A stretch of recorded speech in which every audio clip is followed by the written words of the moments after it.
Facing challenges and overcoming setbacks is part of doing business. Whether you have the expertise to survive them or not could mean the difference between success or failure. Welcome to We Are Women, featuring revealing conversations that provide invaluable insights into the success secrets of female masterminds. A must listen for every entrepreneurial woman. Now here's your host, Janine Vosper.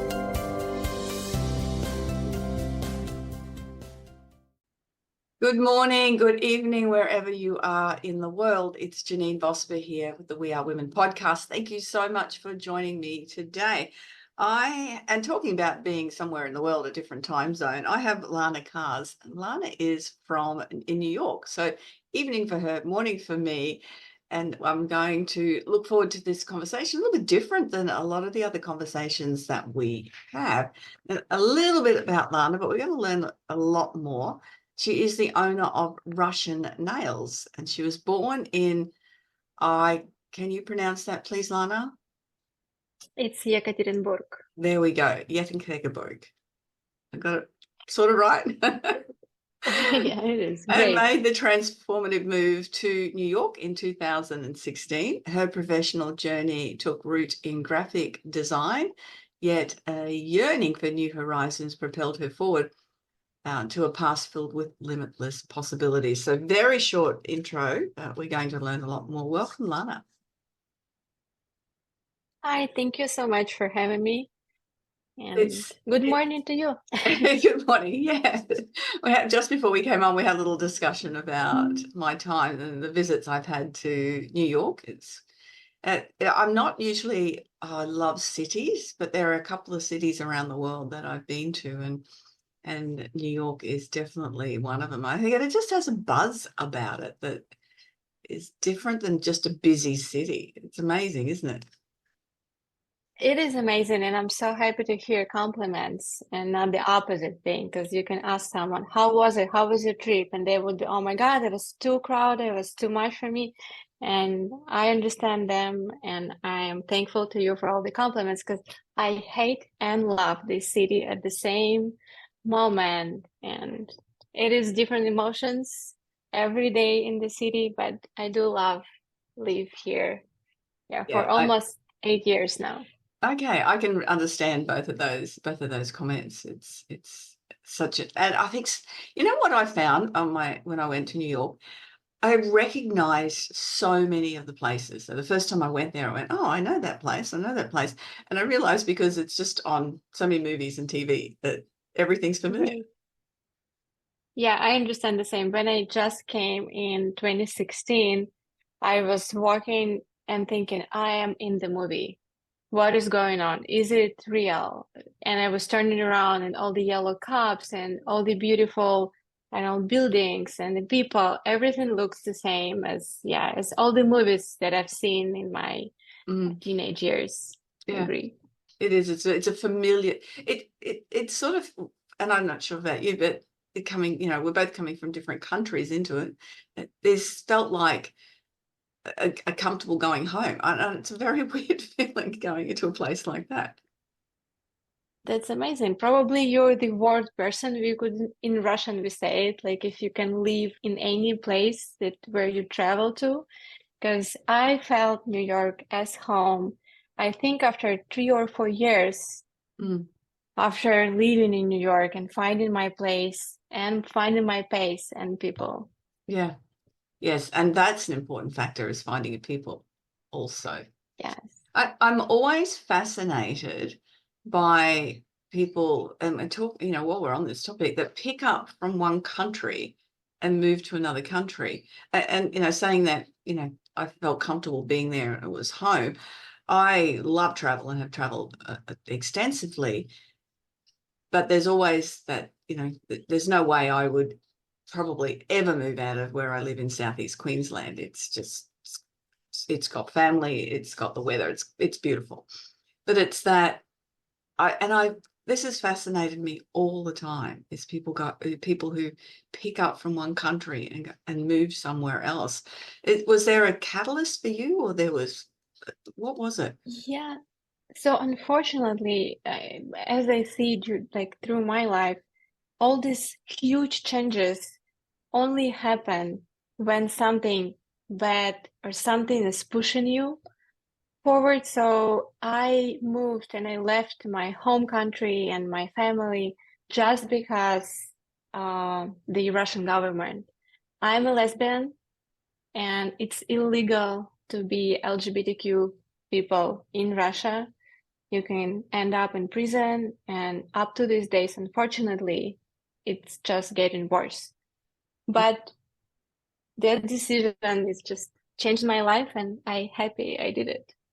Yeah, that's a very big point, not being able to live how you want to live and be persecuted for that. I had realized, I was aware other countries had those issues, but I didn't realize that that was still a thing in Russia as well. It is a big thing, and they just put, I think, 2 laws on the government level, anti-LGBTQ laws, which is insane for me. I cannot understand. Like, it's 2024. We are like, I don't know, we're free people, we're building businesses, we are, I don't know. It's just so confusing to me what is going on there. I think a lot of that comes from fear at some level. I'm not sure what brings that in, but it's really disappointing. Was there any issue getting into the States, Anne? Because Well, Russia I flew and as a America are tourist. such good friends, aren't they?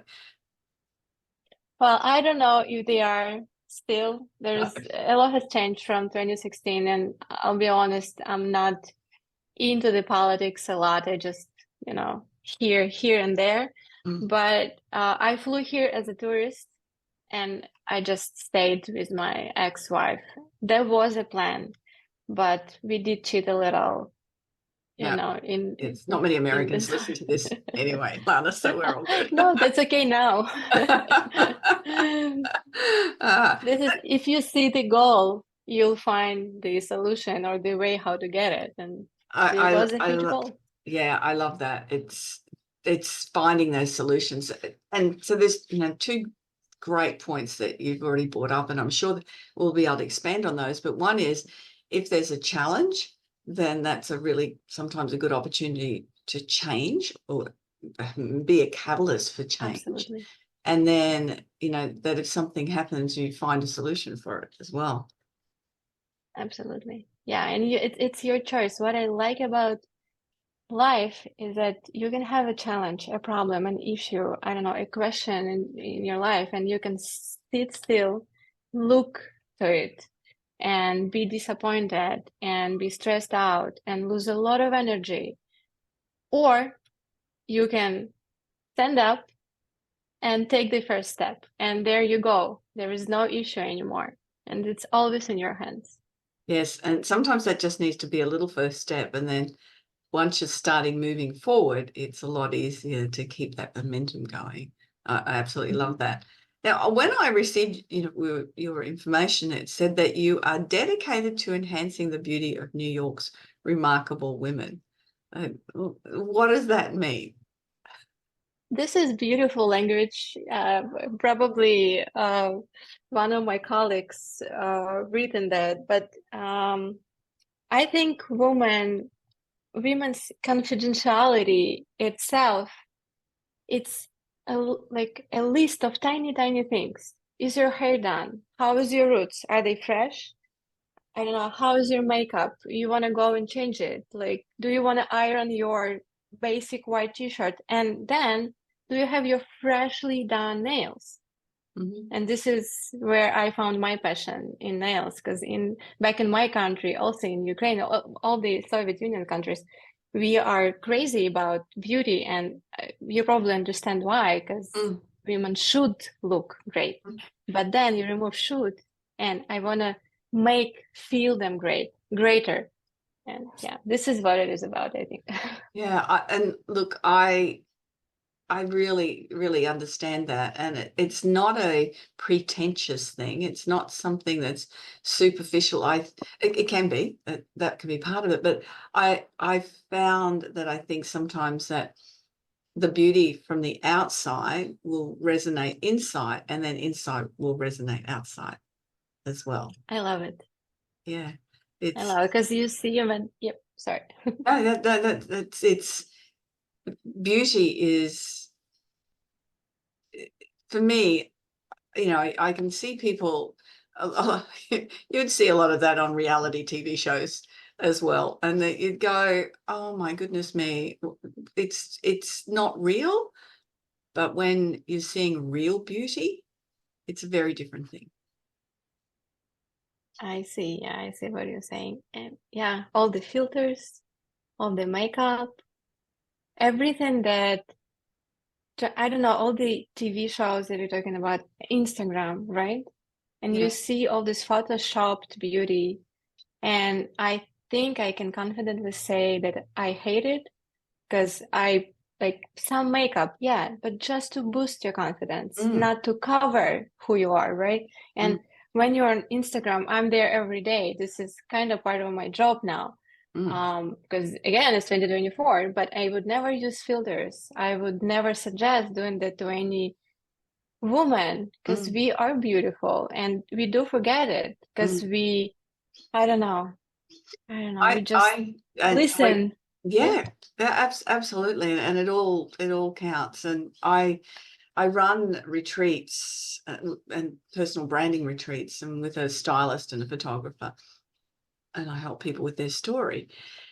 And what I find on there is that it's an opportunity through telling a story or just feeling great in front of the camera. It comes out when you've got that confidence and you feel good about yourself. So yeah, pop on the makeup, and I mean, I love my hair, so that's that's part of it. But it's and I've had my nails done for 25 years probably, every 3 weeks. It's such an important factor. Yeah. But it's that beauty that goes with it. And on the retreat, one of the things we do is we ask people to gift each person in the room a little statement that what they've found about that person. And nothing comes back to their looks. It all comes back to who they are. Yeah, which is such a, it's, I know we're going off the beauty stuff with what you do, but it's all part of the package. It's being real within the package. And I just want to share a story about hands and nails. I have always had really old looking hands. So even in my 20s, I had old looking hands.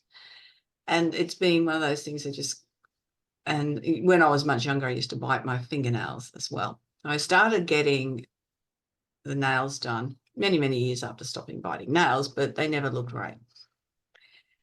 But I still have the old looking hands. I saw a movie one time, which was actually set in New York. It was about some young ballet dancers that were part of a American troupe of dancers. And one of the dancers got ill with cancer and was going to have a short life. And he went with a friend, and there was a lot of seniors dancing in the gazebo in Central Park and just dancing to music and waltzing. So they started joining in, and I know I'm going to get emotional here. And he said to his friend, all I ever wanted was old hands. Oh my God. Was that line for you? It was for me. Yes. So even though, yeah, my hands still look old, and the nails help make them look nicer because people do comment on the nails, not the hands. But I just thought, that's such an important factor to remember what we're blessed with. Right. I've made, by the time this goes to air, I will have had my 65th birthday. So that's, something like 40% of the population don't make it to 60, apparently. So it's, to have that blessing is to have old hands. I'm very proud of my old hands now. Thank you for saying this out loud. I'm very proud of you, and thank you for bringing this story here, because I don't know, sometimes you see a couple and they're just in love with each other. And he is in love with her hands and with her feet and with everything that she has, and vice versa. Mm, And sometimes we look at ourselves and we are so critique to ourselves. mm. But we're as beautiful as that girl or that woman that we saw in the movie. We are just the same. We are completely different, but we are as beautiful, and especially when we know about it. Yeah, Right. I think that's so important. That's lovely. It is so important for women to hear this. That it's not about what others think. It's about what you think of yourself, or what the most Absolutely. important people in your life think of you. But even then, it's not that Right. important. It's what you think about yourself is the important factor. All right, let's Yeah, and go I into think the we all business. should grow it. Yeah. Yeah, Yeah, sure. So, I love this topic. so do I. It's important. But coming, as an immigrant, and then having to get a job, start a business, what was that journey like for you? So I came as a graphic designer, Mm, and I was looking for a job to keep the same position. I wasn't ready to drop down on my position even in my career. And again, I had a goal and I had a pretty strong portfolio. I had zero English though. Even now, like my English pretty limited. But 8 years ago, I was sweating ordering a coffee at the Starbucks. And I was sending my resume and my CVs and my portfolio as crazy to every email that I could find. And I got my first job. I was there, I think, for 4 or 5 months. And then another company hired me. And that journey continued for 3 years. It was a happy designer life. I was living West 70th Street, and I was working 60th on the East. So I was crossing the Central Park every morning and every night. And it was all so lovely. And so I think I love that part of my American journey. It was kind of American dream, they call it. mhm. You have a good salary, you have an office job. Yeah, but then the company fired me, and I honestly lost myself. I was in a career for over 10 years, my whole adult life, but I wasn't ready to go back because when they fired me, I felt that was my fault. And I think a lot of people can feel that, but it wasn't my fault. But at the time, I felt like this and I couldn't go back. And this is where my business journey began. I started looking around, sniffing here and there, and I saw a nail salon packed. And that was my eureka moment for that first thought. Yeah, that's I can understand that, getting fired, losing, and it's what I've portrayed it as, losing your identity, especially if you've been doing something for quite a while, and it's, who am I now? What am I going to do? And there's been a lot, that's especially 2021, probably a lot of that happened for people as well. It was just a very big time where people will lose, and 2021 where people lost their jobs, and it's that loss of identity. Very clever of you though to go, where are all the people sitting and looking at it from that nail salon? Well, it was accidentally, actually. I was like, for 6 months when they fired me, I was doing nothing for 6 months, but thankfully I was walking around the town. I was trying to do my thing, not to go too depressed or not to lose myself at all. I cannot tell that my friends or my ex-wife was supporting, because everyone has their own life. Mm. And I am very respectful about it. If you are in a sad moment of your life, it doesn't mean everyone should be with you. and I was lonely at that time. But because I was trying to go out, I was trying to look around. What is there? What are they doing? Should I try that? Should I try that? I saw that nail salon that clicked in my mind, and I'm like, okay, should we try? So you purchased a salon? Is that what you did?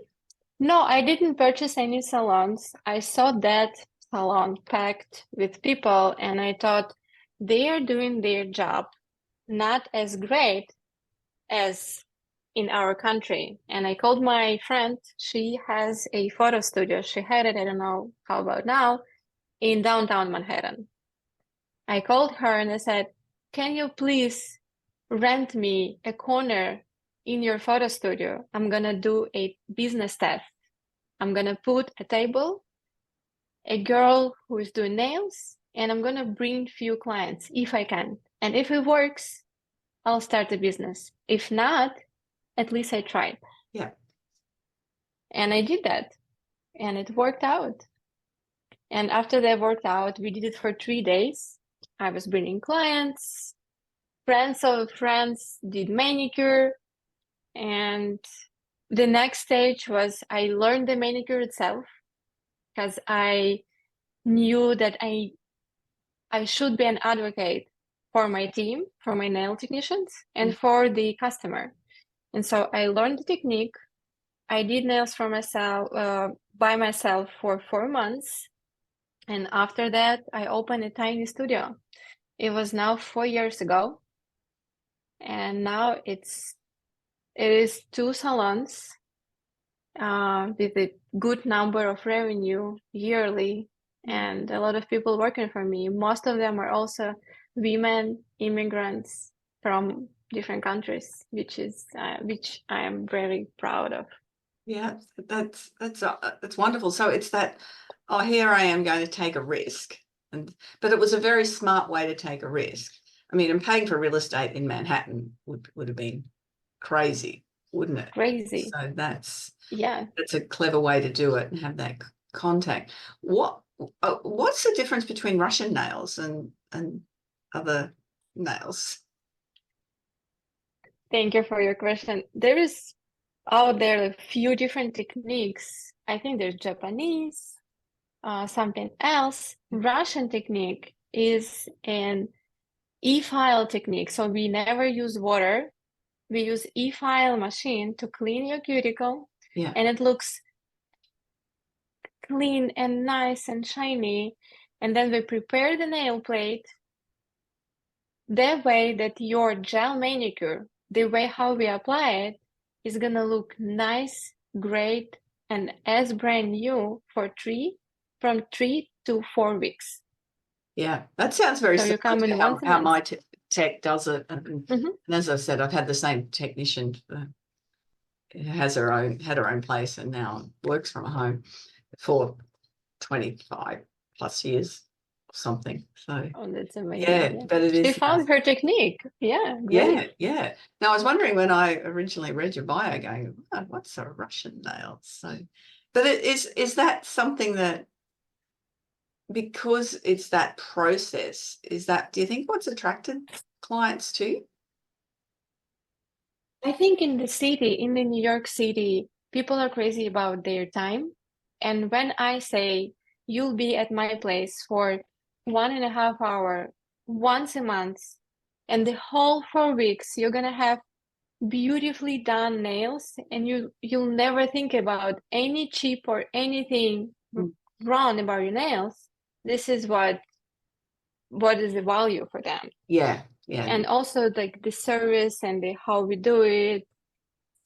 It's different businesses, they run service differently. And unfortunately here, when you come to the regular salon, you don't feel welcomed every time. So back in Russia, it's a different story. Yeah. Is it? So that's something big deal with customer service back in Russia?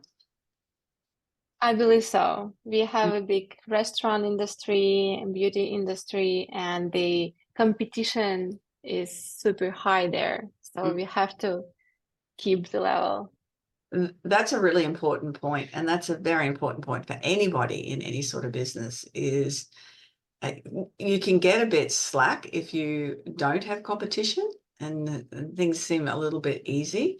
But it's great to have the competition because it keeps improving your ability because you're very aware of it. It makes me think of our Australian swimmers and our athletes because this country's only got 25 million people and we bat way above our average when it comes to the amazing athletes we have. But what I noticed, and swimming is one of the things I love to watch, but what I notice is always two people at that world level in a particular stroke or something. And the more they compete against each other, the better they get. Yeah. So we need that. So for people who worry about competition, don't, because you need that to improve yourself and your business as well. Sure. Yeah, I agree with that. Yes. Yeah. And if you're a true businessman, you like it and you feel the energy in the competition. If you're scared of it, well, maybe question yourself on your journey. Yeah, because it is a competition out there. Definitely. What sort of principles did you learn that has got you the success that you had? Let me think. Well, first of all, it's a consistency, probably. If you start something, if you start doing nails, you have to be there consistently for your team, for your clients.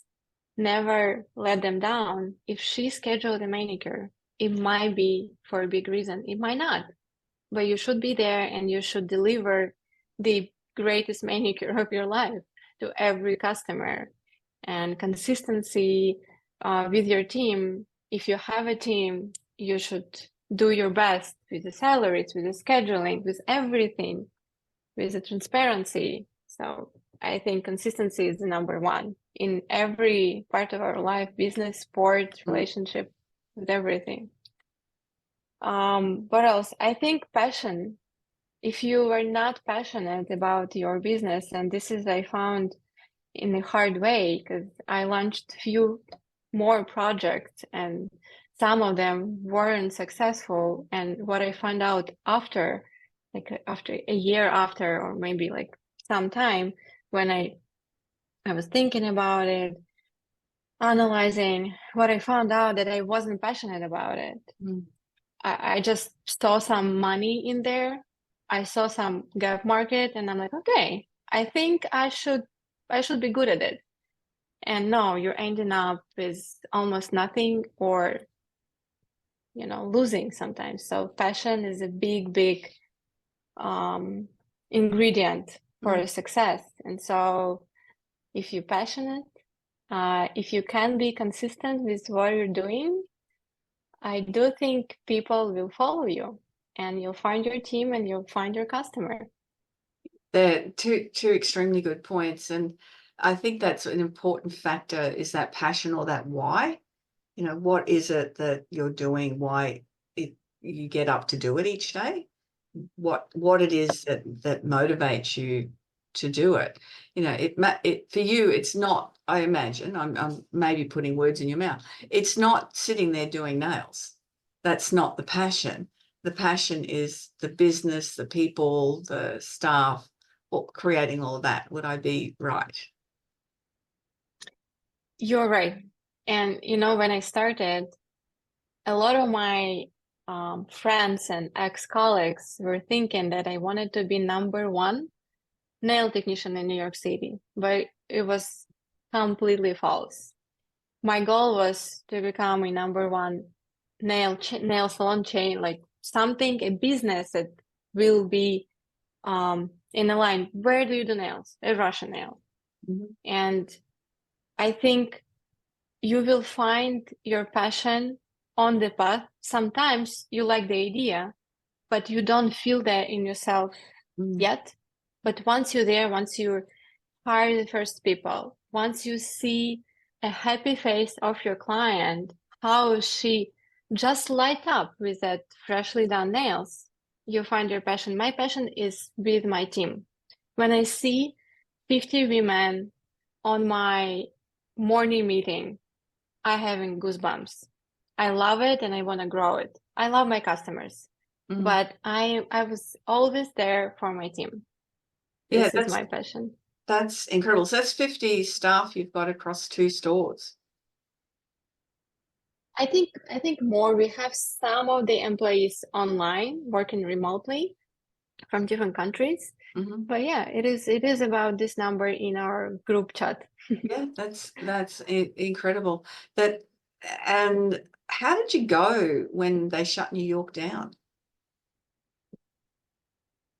At that time, I had a small store. I didn't move to a bigger location yet, but I had a small store, but I myself was a small businesswoman at that time. And for me, that was a big, big deal. I was paying the rent the whole 4 months. It was from March 16, I remember as it was today, and until July 18. I was paying rent. I was waiting. I was in contact with my team. I lost half of my team for different reasons, but it was all for good. Mhm. When we were open again, and I'm saying we because I just so used to it because I have a team, because it's not me alone building this business. Sometimes you see the project and you think, how does she do it? She doesn't. There is a team behind her, 100%. And when I opened back in July of 2021, right? Of 2022? No, 2020. I'm so sorry. 2020, yeah, right? yeah. I have a line. I had a line of customers to my tiny store supporting Get going on and my cheering. nails. Yeah. Yeah. What I was thinking, I am essential. At that time, essential businesses, they were allowed to be open and deliver their services to the customer. I was thinking, and my customer were kidding that we are essential to the women. Yeah. The advantage for me was this woman runs a business from home, and if we're all happy to Right.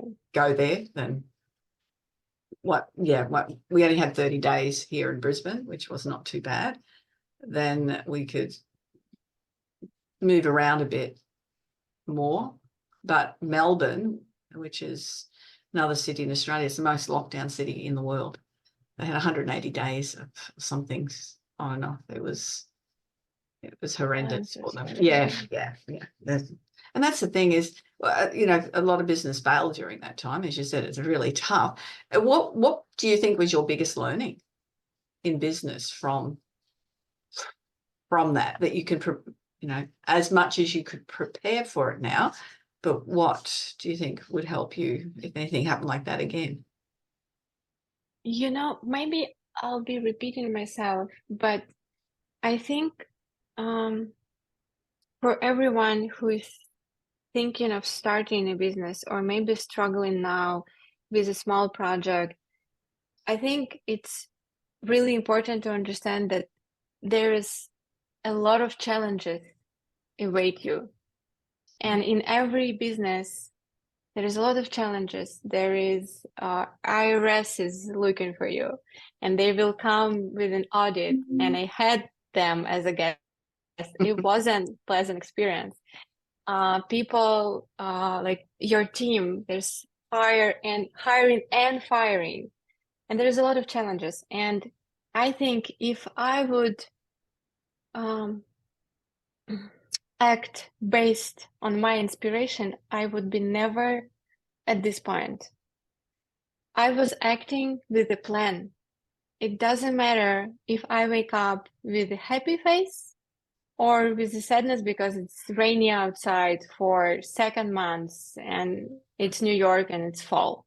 No, it doesn't matter. Or if I don't feel right, or it's my cycle somewhere in the middle and I want to, kill someone just instead of my morning coffee. It doesn't matter. I have to have a plan. I have a business. So come back to your work and do your job. This is what's important. I think people need to learn how to focus again and how to put priorities in front of their mood or inspiration or whatever it is in in order to achieve their goals. I'm so glad you said that. That I'm such a believer in that. It's you can't reflect out as to you've got to just, and especially when you've got a team and you've got people that you're responsible for, you can't be up and down all the time. You have to be that solid base for them, and it's fine then for us to have other people that we can go to and go, oh, this is so tough, but it's not what you show your team and your staff and your customers. That they don't care. They only care that They they're don't. looked after. Yeah, that's important. I remember, now this is another story. I remember this many years ago. I taught aerobics for 10 years. And I remember one Friday afternoon, I had a class that evening at about 5:30, and my husband and I just had a big fight. It was just, and I'm not in the habit of throwing anything, but I threw some tea against a wall, and then I've had to go and leave to go and teach this aerobic class. So I get to aerobics and smile, jump around, do the aerobic class, and then drive home and then clean up the mess of the tea and continue the fight. It was. This is what's called professional. Yeah. No one. Thank you for that example. No one knew, because no one cares. Everyone's in their own world of things. They're there for an aerobic class. They're not there to hear about my problems. No one. I come home this mess, and then by the time you've lost all of, the anger anyway, it's all gone. Right. I'm a bit like a goldfish. I sort of get to the end of the bowl and go, was I annoyed about something? I don't know. I can't remember. I just forget it. Thank you for this example. Thank you. And it's a rough truth to face that nobody cares about your business, about you, and about what you want or what you need. Mm-hmm. You want to make them to care, but you are the first one to show up. So thank you for this example. Yeah. It's great. Yes, definitely. They were happy. They were lucky to have you at the class. Not 40 years ago, probably at least 30 years ago, and it still sticks in the mind. So it doesn't matter now. Yeah. Rules are the same. Correct. Absolutely correct. Look, so coming from a graphic artist into, running a really successful business, that's a big step. And I know, just even with my business, I have people that do things for me that I either don't have time for or that I'm not very good at. So definitely have the bookkeeper and that component of it.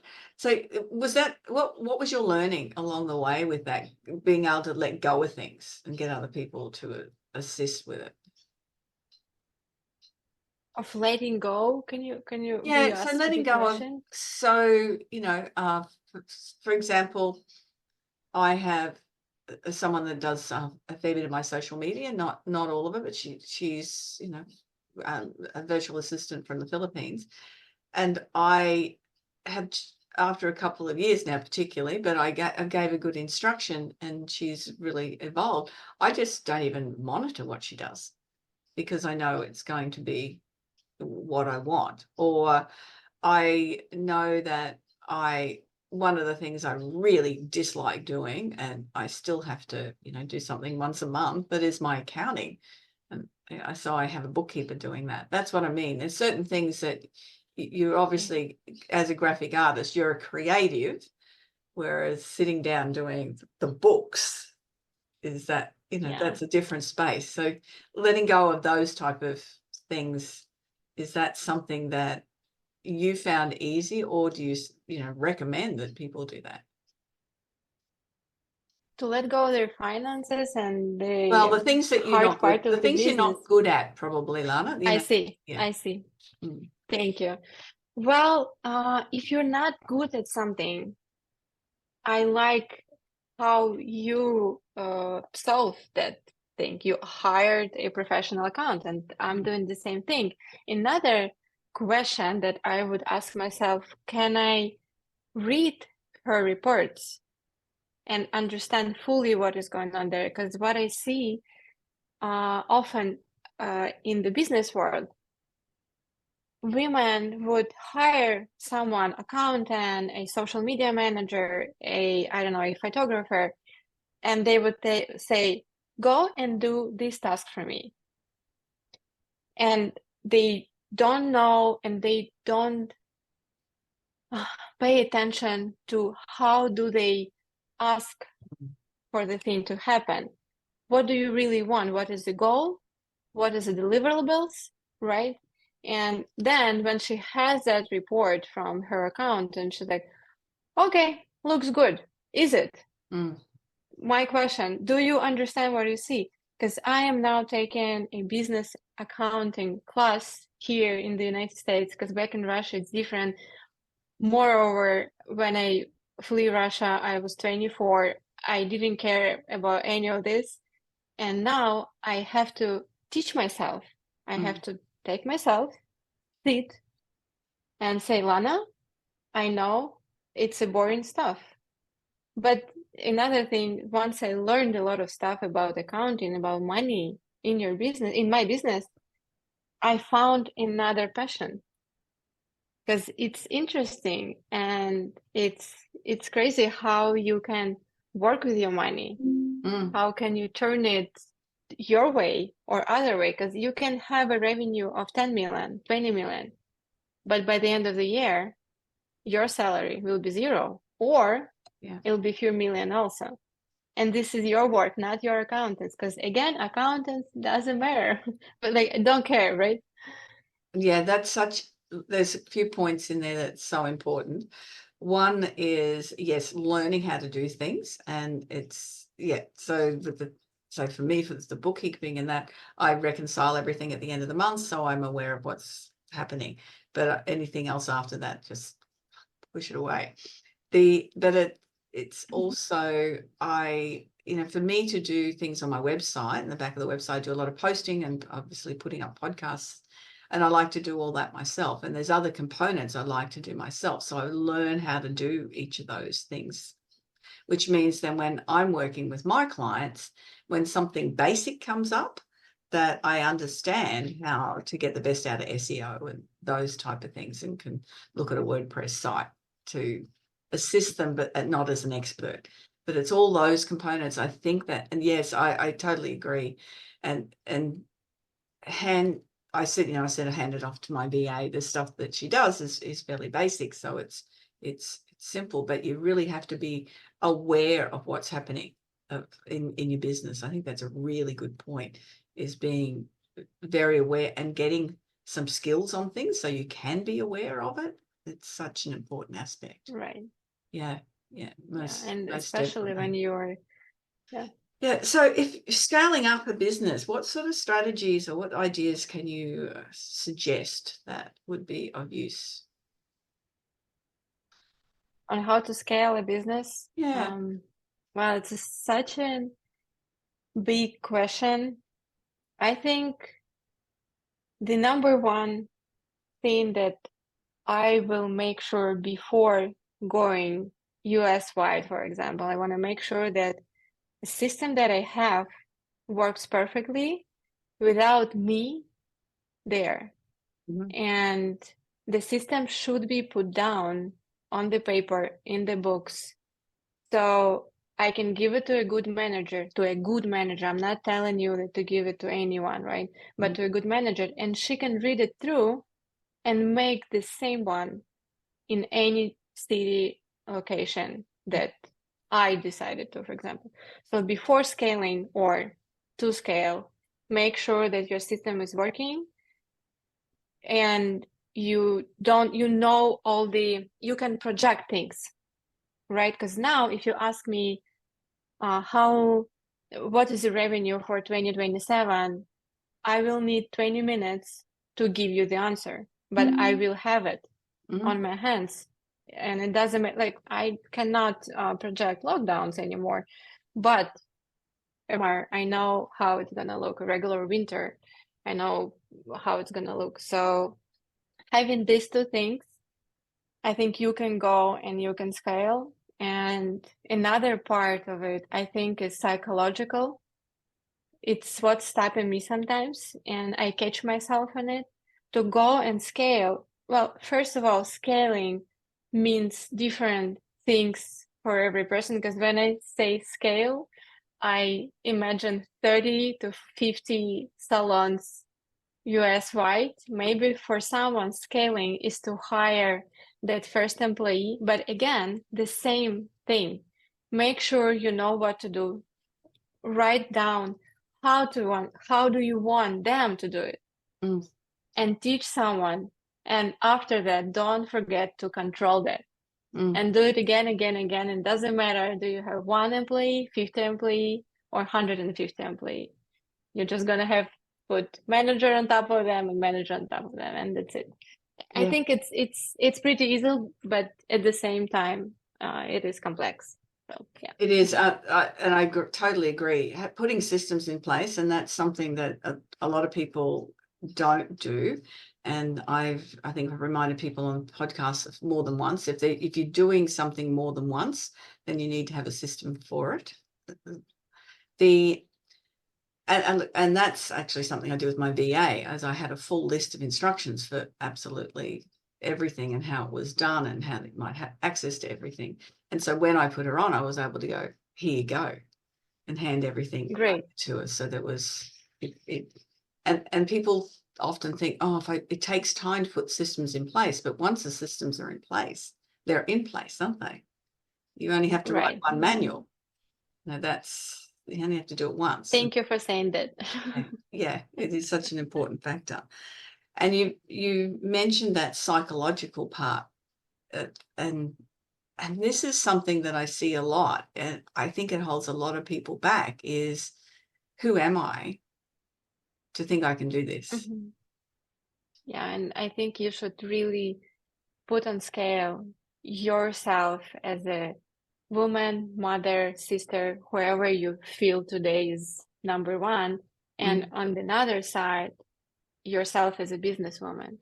Because at first, when you're just starting or you have your tiny business, you think, it's tiny, it's a side hustle. But if you think about scale, are you ready to take that time from your family dinner at first and put in a business? Are you ready to take that time shopping with your girlfriends and put into the business? And it's a big commitment that many women don't think about. They think, well, I'll manage. Well, you'll manage, but maybe you'll lose something, and I don't want you to be upset about it. So think about it and take a full responsibility on it. I want it, I'm gonna do it. Or, well, you know what? I am really comfortable, and I know it is a huge trend now to be a businesswoman, but it's not about trend, right? It's about you, and it's about your life. So think twice. Yeah, I think that's great. And it is. I mean, women are balancing a lot of things in life with when they step into business that take responsibility. I remember when I was doing a lot of study, in my 30s and 40s, and friends would say, come out, or goodness me, what are you going to do? You're going to be 40 when you finish. And I think, well, I'm going to be 40 anyway. And you have, and I have all these skills, and it's really made a difference and it's one of those things I get a little frustrated when people going how tough their life is going. Well, get out from in front of the TV and go and learn something, or do something that's productive rather than doing that. But so, yeah, I'm a big believer that people who've put in the effort deserve everything that they receive. And it's not something that, in Australia, we have a thing called a tall poppy syndrome, which means if somebody stands up taller than anyone else doing better, that people can pull them down. And an analogy that's really, I know in the US, if you buy a brand new car, you'll drive around the block a few times, you'll park it out the front, you might be seen out there washing it, it's a very big deal. In Australia, it's getting better, but what used to happen, you buy a brand new car, you drive it into the driveway and you don't tell anyone about it, because that tall poppy thing. And that's an example, but it's it's very real. So getting over that and just taking responsibility for your life and going, you know what, I've worked damn hard and I deserve this. I think that's such an important aspect. I understand what you're talking about. We have the same thing in Russia, Mm-hmm. that you have to hide your happiness. If you're happy, well, be not too happy, like be normal, okay? Stay with the society. If you pop up, no, this is not correct. But if you feel that energy inside you, you know what to do. Yeah. Well, yeah, very similar then. We've had a great conversation, Lana.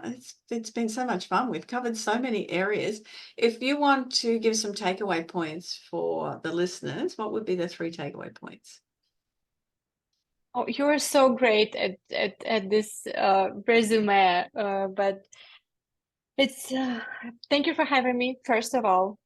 It was a pleasure to talking to you. And now I think one thing that for me is important is that we are all the same. It doesn't matter how old or young are we. We are women, we're beautiful, and we can be inspired, and we can conquer the world. We just need a little bit of support from each other and just believe in ourselves. And here we go, running businesses, building families. Yeah, I think this is what I took from this conversation. Yeah, I think I know we had some more business things listed down, but I think that's such important things to take away. I think that is very much of high value, is to really, you know, my takeaways from this is the love of self. It has to come from self first, and that beauty within yourself, and just recognizing no matter whether you got old hands or not, you are beautiful every component, and then take that responsibility and take the risks as well.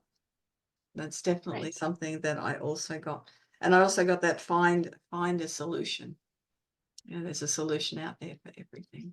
Lana, if people want to reach out and connect with you, what's the best way that they can do that? I love Instagram. I think it's fun in some way. And I have my account. It's Kars_Lana, just 8 letters. And I'll be happy to chat, to help with any business questions. I love to talk about business. So if you're starting a business or thinking about it, or you're right in the middle of everything happening, I am happy to talk and help and support. Excellent. I really appreciate that, and I'm sure the listeners will. It's been such a fun conversation. I'm glad that we got together and met. We've got so many things that we're on the same page with, and this is another thing that I have things pop in my head as I talk about something. It's very much even though we're quite different generations, so I'm sitting in baby boomers and you're sitting in Gen X, that we can have the same principles, the same values in things, which is, I think that, and that's part of the thing when I'm working with different groups about communication. It's not the language or the method of communication that's important. It's whether you've got the same values. And here we are sitting, many countries apart and different heritage and different cultures. I agree. Still sitting with those same values, which is what is going to change the world, Lana. Absolutely. Yes. Yeah. I agree. Thank you so much. I am feeling like I'm talking to an old friend, and I can continue talking to you, and definitely will stay in touch. And I agree. It is a little, it's amazing. Like, how are we from with a completely different backgrounds, but at the same time believing and valuing the same things. Yeah, most definitely. Thank you so much. That's another episode of the We Are Women podcast. Remember to visit JanineVosper.com and book a strategy call and have a conversation. If I can't assist you with what you're looking for in life and business, I've interviewed over 160 amazing women from around the world, and I'm sure I can point you in a direction of someone that can help you.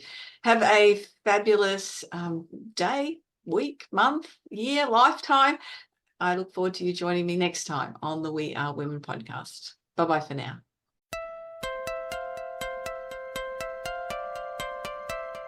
So, do you feel stuck in a rut in business? Visit speechperfect.com.au and download Janine's free ebook to avoid the 5 most common stumbling blocks women face in business. It's jam-packed full of tips to overcome the barriers that could be holding you back from the success that you dream your business will be. We would love you to leave a review of today's episode and share this podcast with other women in need of entrepreneurial inspiration. Subscribe to the next episode now and join the We Are Women community.